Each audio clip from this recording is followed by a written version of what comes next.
சகோதரர் பக்சிங் அவர்களின் ஊழியத்திலிருந்து விடாய் துணிக்கு ஏற்ற வார்த்தைகள். அக்டோபர் மாதம் 22ஆம் தேதி. நீதிக்கும் அநீதிக்கும் சம்பந்தம் ஏது?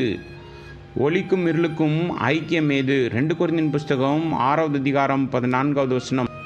எனக்கு தெரிந்த ஒரு கிறிஸ்தவ பெண் மருத்துவரின் வருமானம் மிகவும் அதிகமாகும். ஆனால் அவளது நண்பர்கள் அவளுக்கு குறைந்த வருமானத்தை வருமான வரியில் காண்பிக்கும்படி சொன்னார்கள்.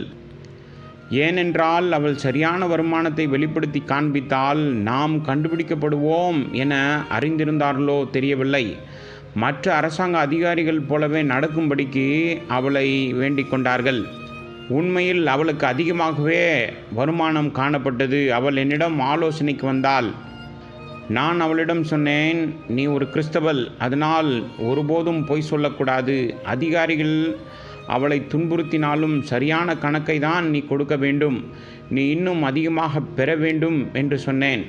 இறுதியில் கர்த்தர் அவளை ஆசீர்வதித்தார். நம்மில் பலர் நுட்பமான வழிகளில் நம் மனசாட்சிக்கு எதிராக செல்ல நாம் தொடர்ந்து ஆசைப்படுவோம்.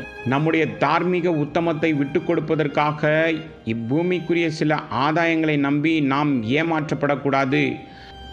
ராஜாவாகிய ஆசாவுக்கு தீர்க்கதரிசியின் மூலம் தேவனுடைய எச்சரிக்கையின் செய்தி கொடுக்கப்பட்டது. ஆனால் அதை நன்றியுடன் ஏற்றுக்கொள்வதற்கு பதிலாக அவன் தீர்க்கதரிசியின் மீது கோபமடைந்தான்.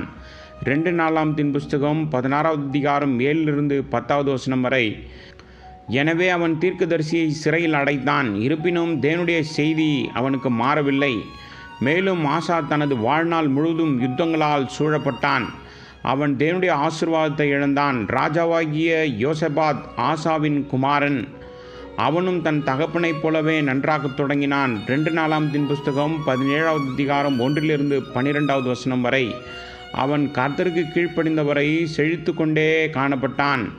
ஆனால் பிற்காலத்தில் தன் தகப்பன் எப்படி தோல்வியடைந்து தனக்கு நஷ்டத்தை ஏற்படுத்தினான் என்பதை அறிந்திருந்தும் எதிரியின் சூழ்ச்சிக்கு அடிபணிந்து தனக்கு அழிவை வரவழைத்து கொண்டான். யோசபாத் தனது குமாரனாகிய யோராமுக்காக ஆகாப்பின் மகள் அத்தாலியாவை தேர்ந்தெடுத்தான்.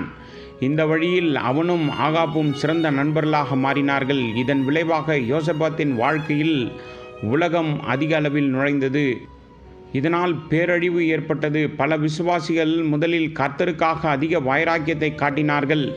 அவர்கள் எப்பொழுதும் தங்களுடைய வேதத்தை கையில் எடுத்து சென்றார்கள்.